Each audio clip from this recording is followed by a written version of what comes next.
Shalom, salam sehat.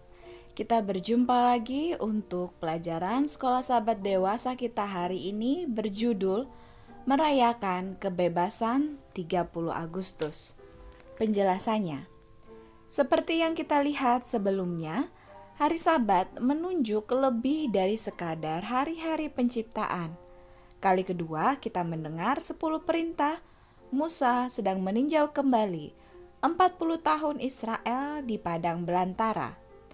Kali ini kalimat yang memperkenalkan alasan untuk menjaga kekudusan hari Sabat bukan tentang penciptaan, tetapi lebih tentang pembebasan dari perbudakan dan perhambaan di Mesir.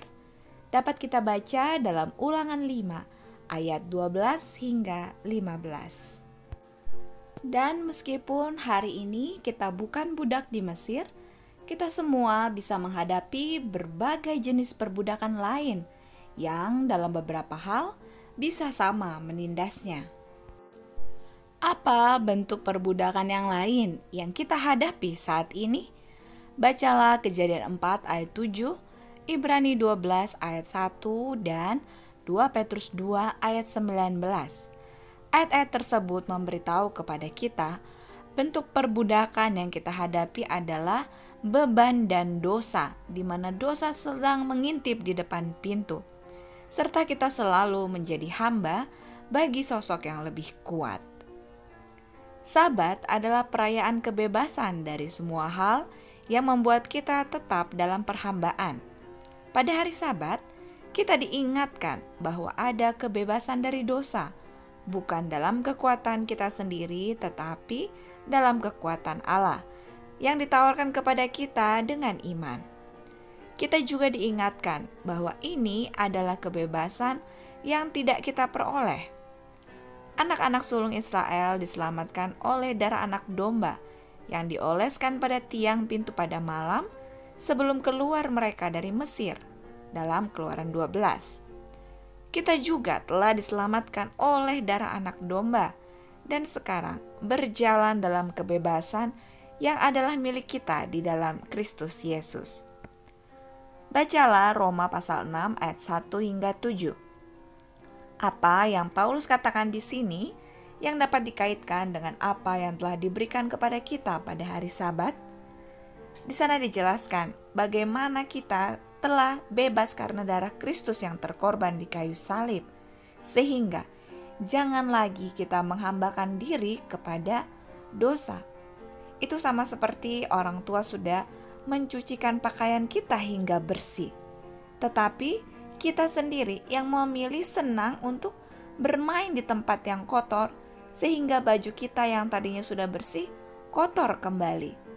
Itu seperti Tuhan telah membersihkan diri kita, tapi kita sendiri yang memilih untuk mendekati dosa dan berada di dalamnya. Karena itu Paulus menyebutkan, pilihlah agar kita jangan lagi menghambakan diri kepada dosa, karena sebagaimana kita telah dibaptiskan dalam kematian Kristus, kita pun diberikan janji untuk dapat bangkit kembali kepada yang benar. Tepat dalam kata-kata Ulangan 5 ayat 15, sebab haruslah kau ingat bahwa engkau pun dahulu budak di tanah Mesir, dan engkau dibawa keluar dari sana oleh Tuhan Allahmu dengan tangan yang kuat dan lengan yang teracung. Orang-orang diingatkan kembali bahwa itu adalah pekerjaan dan kuasa Allah atas nama mereka yang menyelamatkan mereka. Betapa lebih lagi seharusnya kita sebagai orang Kristen menyadari bahwa hanya pekerjaan dan kuasa Kristus atas nama kita yang telah menyelamatkan kita dari dosa. Perintah ini memberitahu kita untuk beristirahat dalam keselamatan yang telah Allah peroleh bagi kita melalui tangannya yang perkasa. Kita dibebaskan dari upaya kita sendiri atas kebenaran karena kita ingat bahwa Allah adalah pencipta dan bahwa kita dapat mempercayai Dia untuk menciptakan kita kembali juga dan membebaskan kita bahkan sekarang dari belenggu dosa jika kita mau mengizinkan Dia bekerja di dalam kita. Apa pengalaman Anda sendiri dengan perbudakan dosa?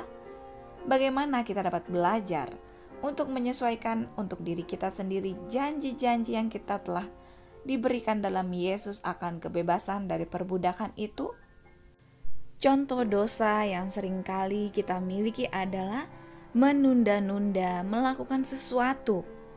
Karena dengan menunda sebenarnya kita dapat merasakan akibat, yaitu pekerjaan kita akan semakin menumpuk dan menumpuk.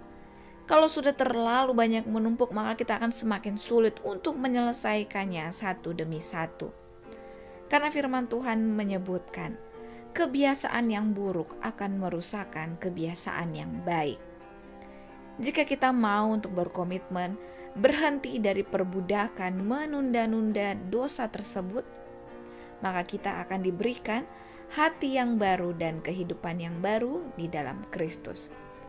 Mari kita terus meminta pertolongan Tuhan, karena daging ini lemah, tetapi roh kita dapat terus bersekutu kepada Tuhan, dan dengan kekuatan Tuhan saja, maka kebiasaan kita yang salah satunya menunda-nunda ini dapat kita kalahkan.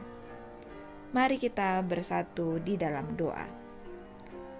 Ya Bapa Allah kami, terima kasih banyak saat ini kami dapat kembali mendengarkan suara Tuhan untuk berbicara kepada kami agar kami boleh mendapatkan kebebasan yang dapat kami rayakan, karena Tuhan telah berkorban bagi kami di kayu salib. Adalah pilihan bagi masing-masing kami untuk tidak lagi menjadi hamba dosa dan membawa beban-beban yang kami punya di dunia ini membuat kami semakin jauh kepada Tuhan. Bantu kami Bapa untuk tidak lagi memikirkan beban duniawi ini, karena Tuhan telah memberikan kebebasan kepada kami. Biarlah kami boleh terus memiliki iman, pengharapan, dan kasih kepada Tuhan, sehingga kami boleh tidak lagi menjadi budak di dunia ini, tapi boleh mendapatkan kelepasan yang sudah Tuhan berikan bagi kami. Inilah permohonan kami Bapa, kiranya kami boleh memiliki kebiasaan yang semakin baik hari demi hari, dan itu boleh kami didik diri kami agar boleh layak menjadi warga negara surga pada akhirnya. Di dalam nama Yesus kami bawa permohonan ini. Amin.